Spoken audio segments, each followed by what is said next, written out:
I wrote my first children's book when I was 40. But that complaint about children not reading anymore, and my kid doesn't read and nobody's reading, I used to hear that same litany when I was at school in 1950. You see, reading was always a minority pastime. It is today. It was 70 years back. Reading is not for everyone. Special people become readers. You're not going to be a writer if you're not a reader. That's what I would tell them. I always tell them that. So nice to chat with you. You have an incredible book, the last one of the series. Oh, yeah, in that series of boyhood memoirs. Huh? Yes. And so we're going to keep this super conversational. I'm going to ask you a whole bunch of simple questions, but focused on a lot in terms of reading and the changing dynamics of how books are kind of, how 21st century kids or the kids that are actually reading your books are sort of embracing them today. And in I followed my heart instead of my head, it is something I have done all my life. Oh, wonderful. Yeah, the title of your book and the quote that you've given. How do you do it and do it with conviction and not regret it? A lot of people tell me sometimes, oh, you made a mistake. You shouldn't have come back from England. You could have had a better career there. You could have been a bigger writer.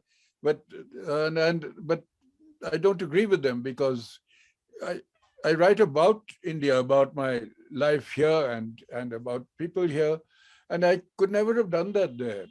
I just wasn't on the same sort of mental range or level. So I quite right, followed my heart. So it's been fairly up and down life, but overall, it's gradually been up. So I can. Somebody the other day asked me what was when was it that your career was at its peak, the peak of your life? And I said, now this is it. Right now, I am at my peak at the age of 88, and. So I'm very lucky, fortunate that I've been able, for the greater part of my life, to do what I enjoy doing most, which is writing. And when I'm not writing, I'm reading. Sometimes I read more than I write, I have to confess. So do you, all those books behind you. And so you could say basically I'm a writer without regrets. A few things along the way I might have done a little differently, but by and large, I think I've followed my heart and it hasn't led me astray, except for a few maybe abortive love affairs, one of which is described in Listen to Your Heart, in fact. Success, I measure it by the fact that I've been able to make a decent living out of doing something that I enjoy doing, in a way, writing. So that's for me is success, that I've done what I set out to do. As a boy, I wanted to be a successful writer, and it took a long time, but I became a successful writer. I'm not saying a famous writer. I'm not known in other countries everywhere. Basically, I'm known in India, largely. I'd say 99% of my readers are here. But then I'm writing about India and about Indians, young and old. So that's fine. I don't expect world fame or selling millions of copies all over the world. I think I'm very lucky to have the readership that I do have, especially, as you say, in this day and age when not many people are reading. Right. So you also mentioned, don't look back at failure, face them and put them aside. Yes. Your definition of failure and success, and how do you manage to put it aside? You have to forget about failure. How do you define it? How do you say that I failed at doing something? Well, I would say after my first novel, which was well received, although it didn't sell very well, I had difficulty writing a second. And the second, or the sequel, I couldn't get published for many years. So I've had a sense of failure then, that I've not lived up to expectations or to my own expectations. So I had a feeling of it. But then as time went on, I realized that because I'd started so early, that by the time I got around to the second novel, I'd used up my experience of material in a way. And then I was patient enough that over the years, as things started improving and getting published, even the books or stories that had failed or I couldn't get published were now getting published and being well received. So that initial failure, because I hadn't sort of left it behind in a way completely, was converted into a success. So sometimes I think you can use your failures and put them to a more useful and successful end. Right. And what do you tell yourself when you're going through that low or that phase? What did you tell yourself, and what pulls you out of it? I would tell myself, look, Ruskin, maybe this isn't as good as it should have been. I'll try something different. So I would then maybe try a different genre or go from, okay, the novel didn't work, I'll do short stories. Or later on, I wrote my first children's book when I was 40. Now, maybe stories I'd written before that are suitable also for young readers, but I hadn't written a book aimed or written specifically for children. And after that, I started writing for children on a more regular basis. It was followed with The Blue Umbrella, and then every year a book for children as well as other things. So I've tried all kinds of genres, from the novel to the short story to the essay to the poem and to the memoir nowadays. Because the older you get, the more you got to write about. There's a whole life stretching out behind you. You've met so many interesting people, done different things, seen different places, had good happy moments and sad moments. You don't run out of material, and certainly not in India, where there's never a dull moment. Right. Absolutely. And so, when we were studying, we were still learning through books and textbooks and things like that. Today's kids are learning by listening and watching. The whole skill set has sort of changed, and COVID has only accelerated that. They're not reading or learning through books. So have you thought, or you feel that reading can be auditory as well, like listening, or audiobooks or different forms of storytelling? In a way, I never did learn through books because I didn't believe in exams. Honestly, I've never attempted to change with the times. I write in the same way that I wrote 50 or 60 years back. My style hasn't changed much.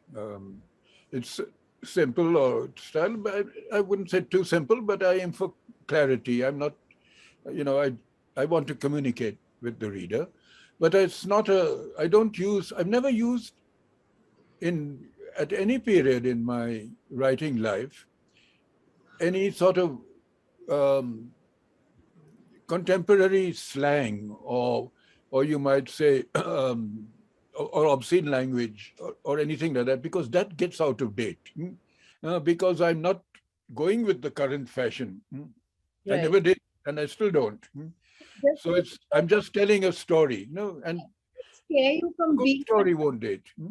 Does that scare you that I'm not moving with the times, or I'm not adapting to the times? No, I'm happy to be an old-fashioned person. And at times I adapt. For instance, when I discovered that on Vaishnavi's and Shrishti's phone, I could listen to a favorite song that I used to enjoy 50 years back, and which I couldn't before because those records were no longer available.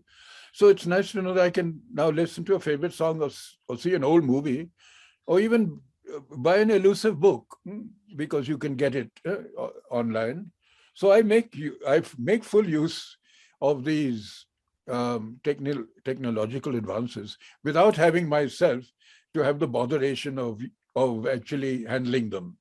I'm illiterate technologically, but I'm shameless enough to let other people do it for me. Right. So when we earlier spoke, you said, you mentioned that never get a child to read a book out of force until they find their calling.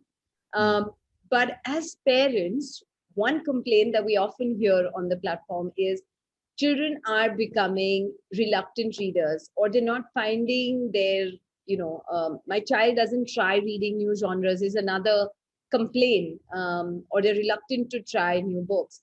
And they keep going back to 2 or 3 of their favorite books or authors or genres. Two questions here. One is, how do you get children to read in a world which is moving so audiovisual? And second, is it okay to stick by to a genre or an author and not want to move? The second one is easy, quicker to answer, because we all, even I, have my favorite writers or genres, and I'm inclined to, to read them for pleasure. If I enjoy detective stories, I'll be looking for a good detective story, or old favorites. I'll be looking for books I missed. So I think we all have an inclination to a certain genre, a certain type of writing or themes, but no harm in that. Though it's good if you can explore other genres too. But that complaint about children not reading anymore, and my kid doesn't read, and nobody's reading. I used to hear that same litany when I was at school in 1950. You see, reading was always a minority pastime. It is today. It was 70 years back or 80 years back. I went to a good English medium school. We had a good library. In fact, I was a librarian for 2 years. But in a class of 30 to 35 boys, there were just really 2 of us only who were fond of reading, who read the books that were available there in the library, and we were regular, you could say, book lovers. And the rest of them didn't read at all. If they had to take a book out of the library, they'd put it back unread the next week. Comics they read. Now, in those days, you didn't have no television and no internet, none of the things that are termed as distractions today. So the only entertainment was going to the cinema. But even so, without all these other distractions, reading was not common.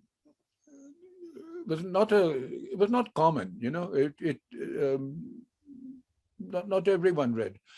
And today, even though it is still it is very much a minority choice, the number of educated young people and the number of in the 1950s, there might have been a couple of hundred schools of that nature where you could read, or you had libraries.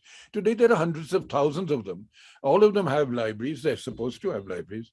And the teachers try to encourage them to read in the better schools. Even then, okay, 2 out of 100 might read. But in terms of actual numbers, that 2 out of 100 comes to hundreds of thousands of readers in terms of numbers. Right. As a result, that my books today sell 10 times better than they did in the 50s, 60s, or 70s, because there are more readers, but even though they're a minority.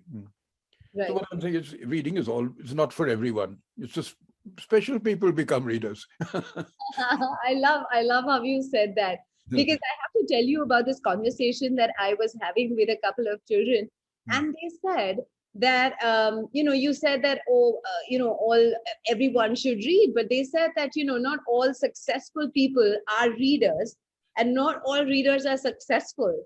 So why should I read? So that was their argument with, and I was like, because the role models are changing. They're moving at rapid speed, right? And unfortunately, those role models never talk about the importance of reading. So I feel like the kids are so disillusioned because they feel reading is not value adding to them. Yes, some look at it that way. But I mean, I do meet a lot of children, young people who do read, who want to write, because now that's something that was never fashionable.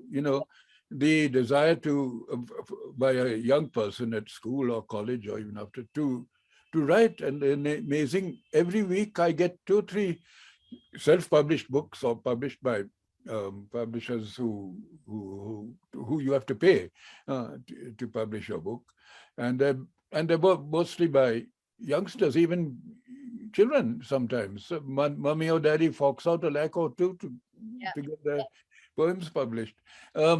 So it's in fashion, writing. Maybe there are more writers than readers also, possibly.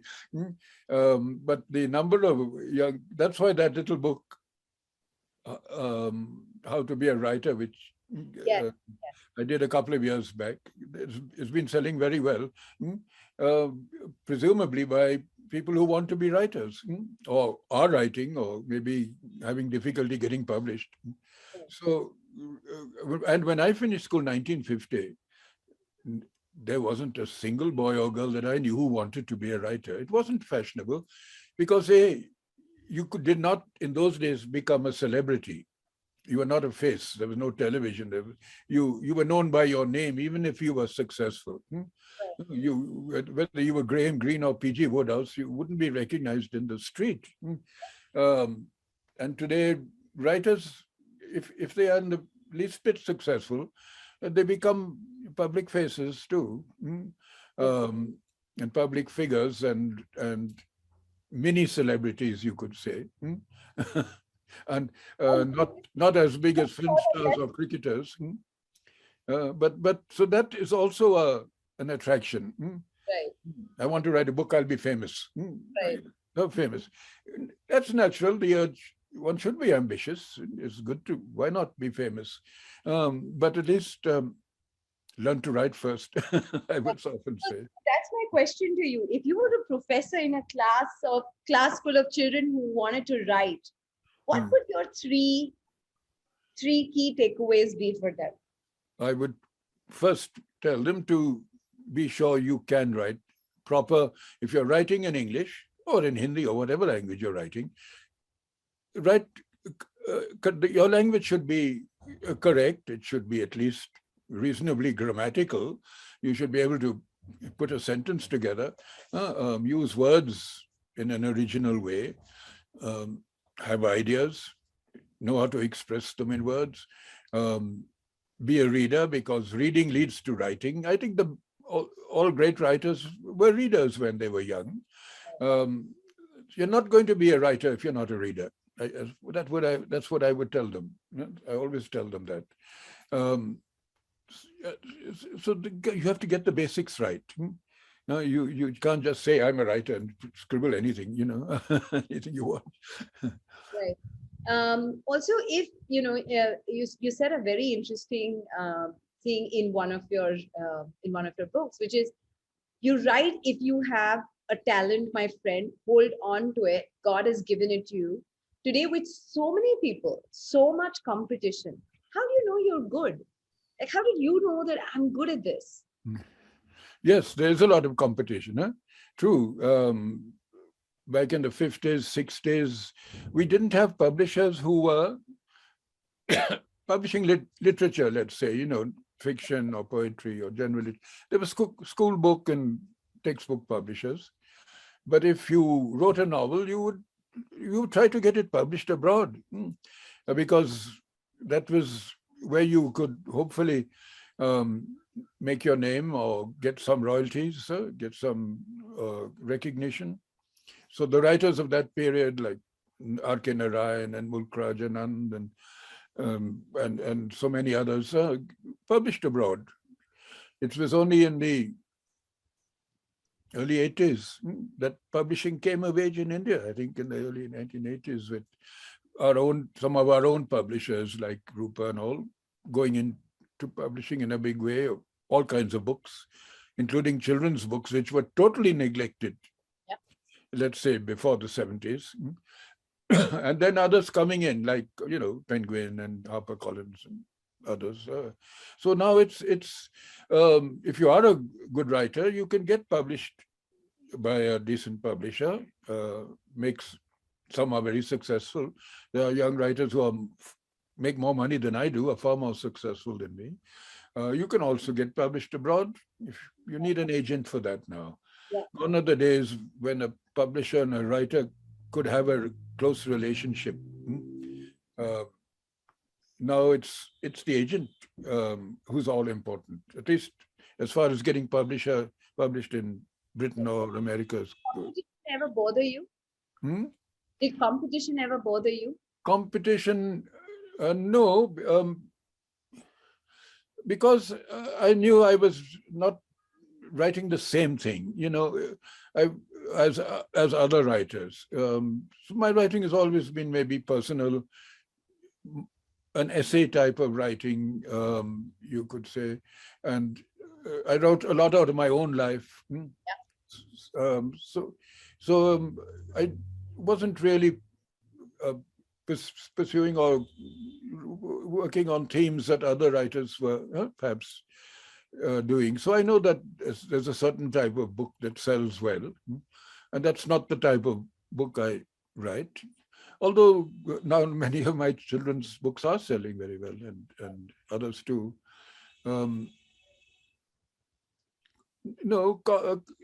Competition, I know that I suppose writers basically are egotistical. Most writers are. And so they might perhaps be competitive, or not appreciate a rival doing better than